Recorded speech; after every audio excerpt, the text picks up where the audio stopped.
back at HQ. Morgan's put a few plates on here to stop the wheat dropping through the gap, because the floor over time has kind of like expanded and contracted. We've ended up with a gap that grain can get down and a bit. I mean, that's concrete now left, but he's put them plates on to shorten the gap. Maybe wants a bit of sealer, perhaps, I don't know, in case we need to tip anything on here, either to cool it or maybe even dry it, but probably cool it. Fresh pallet string. Be all right. Matt's just lifting in the back of the shed. I don't think we'll use it all, judging by some fields have got decentish straw yields and some have got hardly anything. Look at that pallet wrap and the strings, just so that when you're filling the baler up, it slows you down. We've cut this field because the pigeons, it's like a 64-acre field, and I'm not joking, about 10 or 15 acres in the middle. The pigeons are completely flat and they're eating the whole lot, and it's difficult to control the pigeons because there's so many houses around, and obviously it's such a big field. This end here, from about to the left of John, we wouldn't normally crop because it's normally too wet to get on. So last year I think we put sunflowers on it anyway. This year when we drilled that bit of it, we did just stitch some in anyway. It got a bit flooded and grass weeds took over, and this was really grassy and we tried the weed wiper in it. There's a decentish row of straw, which is one saving grace, because that's one thing I suppose that the ryegrass has done, is bulk the straw up a little bit on this field. But it's so dry when it's baling.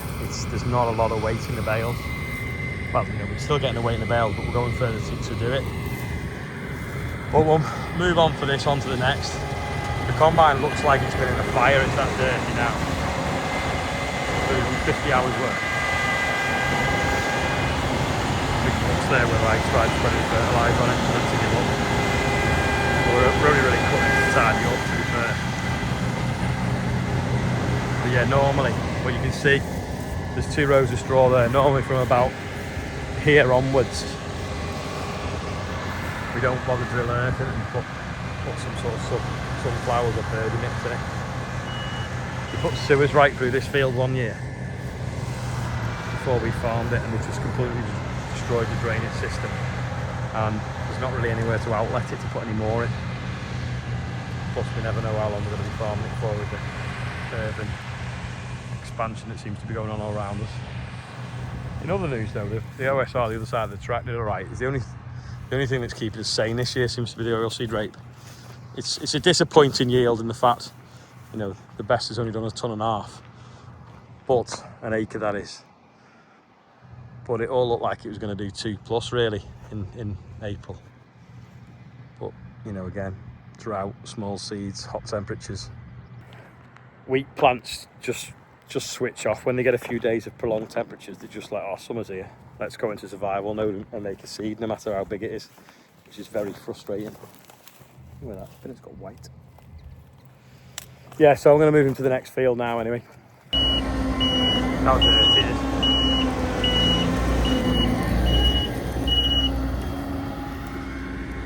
If that dust will settle, and then we'll strap it down.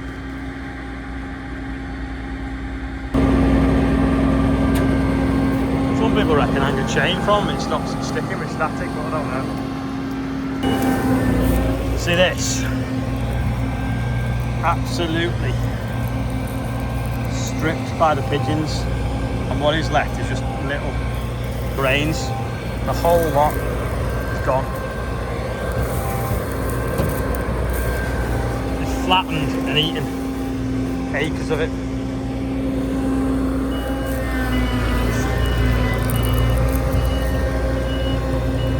The odd grain, just like rice. I don't know why I'm bothering. I hate pigeons.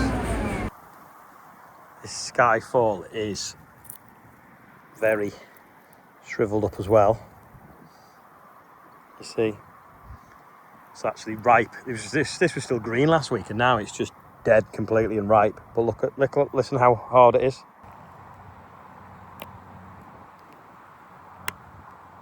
Break your teeth. And inside as well, It's nearly like a Canadian wheat where it's not like flour inside, it's opaque what's inside of it. We might cut this probably in the morning.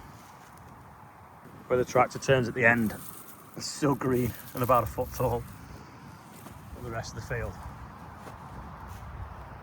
it's just like dripping ripe already, just burnt up.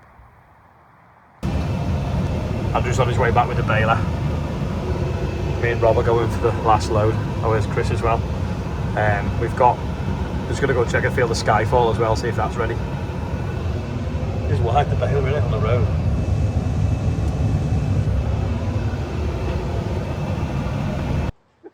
This is another field of Skyfall.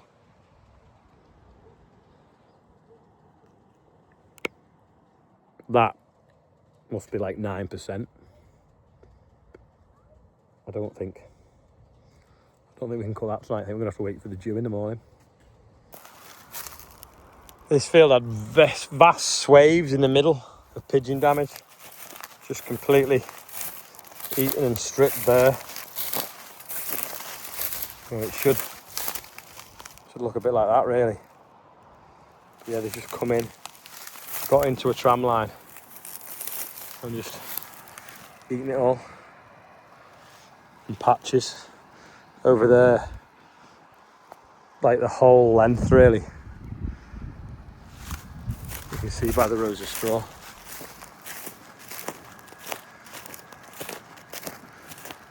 Well, you can see the stubble actually. See, just all pecked to bits. I hate pigeons. Some of them grains aren't particularly big either, are they?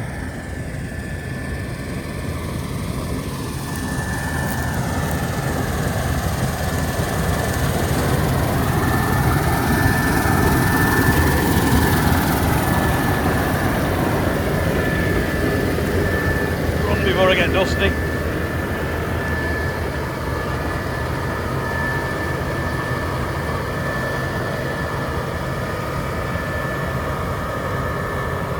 I did have 2 helpers to do the birthdays, but there isn't any.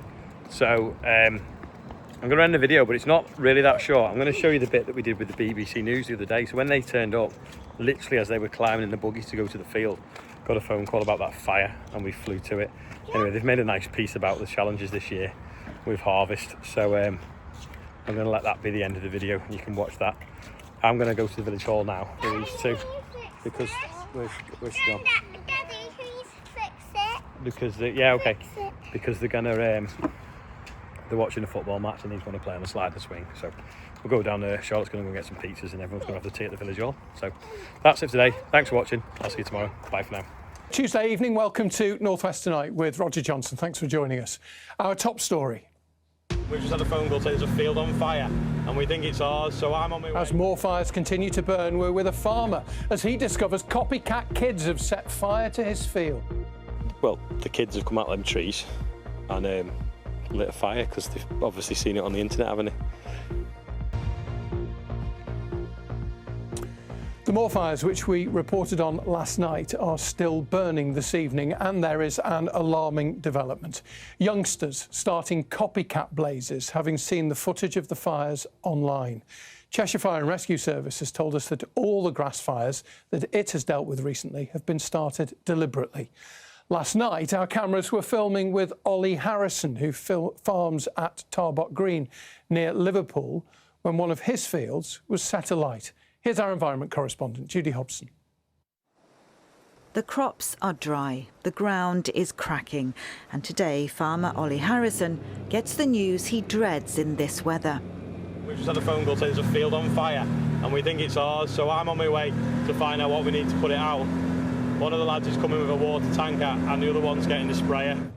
When we arrive, fire crews are already at the scene. About 20 metres by 4 metres of fire. The fire has been put out quickly, and Olly heads into the field to take a closer look. Neighbours say a group of children had been seen in the field just before the fire started. The kids have come out of them trees and lit a fire because they've obviously seen it on the internet, haven't they? It's green, so it's only really burnt the bottom. The wheat's still just about there, but in 2 weeks' time this will all be that colour and it'd have just gone straight across it in minutes, wouldn't it?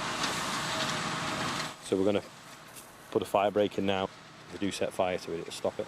Fire crews tell us they've dealt with several incidents like this throughout the day. The fire officer has just said whenever there is a fire on a crop like this, it's always been set alight deliberately because there's nothing here that would self-combust. Do you have a lot of this kind of problem? When it's dry like this, yeah, it's something you can do without. Late into the evening, Olly Harrison can finally get on with the job of harvesting. But that brings challenges too. It's the driest we've ever seen it, to the point where on Saturday we actually had to stop harvesting because it was just too dry. What we were harvesting was that dry we couldn't sell it. This crop has also suffered with the heat. We're harvesting oilseed rape now. This I expect to probably be too dry, but the sun will be down in about an hour and it should start to go damp again. So with the damp stuff that we cut after the sun's gone down mixed with the dry stuff we're cutting now, we should have something saleable.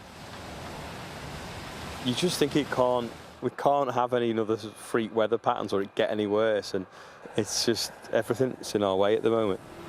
Because it's so hot, Olly and his team will be harvesting until the early hours. Judy Hobson, BBC North West Tonight, Tarbert Green.